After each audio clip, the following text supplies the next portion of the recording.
All right, guys, we're going to be working through a scapular push-up. So there's so many ways to do this great exercise for basically working your serratus anterior and even some low trap engagement. But this is kind of like a level 1 with a little bit of progressions version. You're just laying here kind of propped up on your elbows. I typically have people bring the elbows to 90 or just slightly above, but not much. And then I always kind of like to have, honestly, a little bit of co-contraction going on between some of the core and the scapular stabilizers, because usually when you're using your scapular stabilizer muscles in like an overhead press, it's really nice to have some co-contraction, the transverse abdominis happening there. So go ahead and work that functional pattern in line. So you're gonna kind of just draw the stomach up towards the spine, narrowing your waist as if you were gonna button in a tight pair of pants. And then we're just gonna be pushing up and slightly away.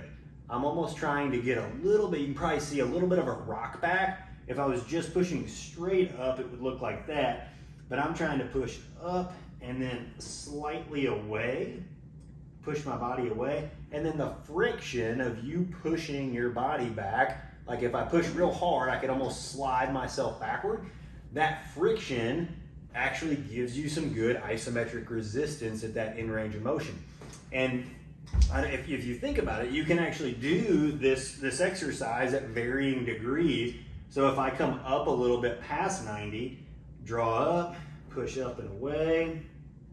You can do this at varying degrees of shoulder flexion, because with an isometric contraction, you're typically getting strength improvements, maybe 10 to 15 degrees on either side of the range of motion that you are actually doing the isometric in. So we can come down a little bit, we can push up and away, and we can come up a little bit, push up and away.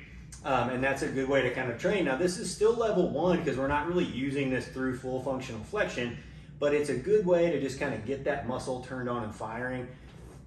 As far as thoracic kyphosis, I've heard this described multiple ways, and there's a little bit of disagreement on this. Initially, I don't really care if people are getting a little bit of thoracic kyphosis just to feel it.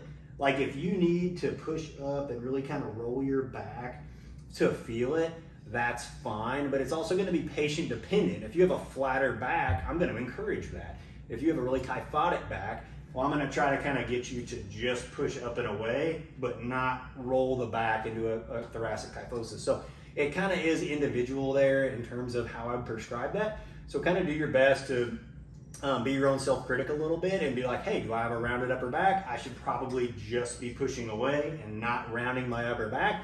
If you have a flatter back, maybe add a little bit of kyphosis to your thoracic spine as you go through here. Totally okay with that. It's not bad to train a little bit of that in with this. I know there's a lot of folks that don't like it. I really think it's individually variable there in terms of how I would recommend doing that one. So normally on this, I do like to do a little bit of a hold pattern like I would with any stabilizer muscle. So I would go 10 repetitions for a 5-second hold.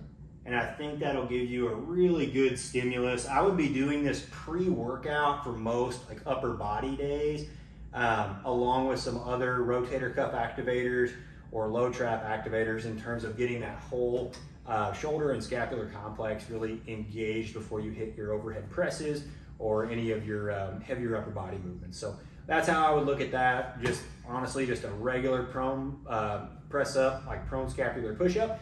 Hundreds of progressions from here, but this is a pretty good place to start if you're having some shoulder pain and you're trying to strengthen your serratus anterior. So thanks for watching.